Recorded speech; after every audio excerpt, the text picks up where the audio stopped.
Even the smallest of wound can release a dribble of sap.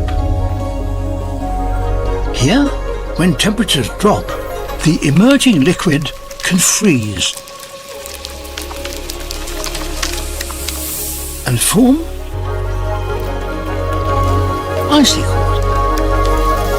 And if the tree is a maple tree, then the icicles will be full of sugar. And that helps the birds.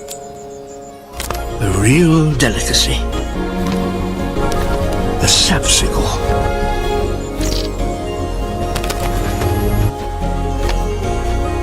It's rich in energy and delicious. But they don't last long. In only a few short hours,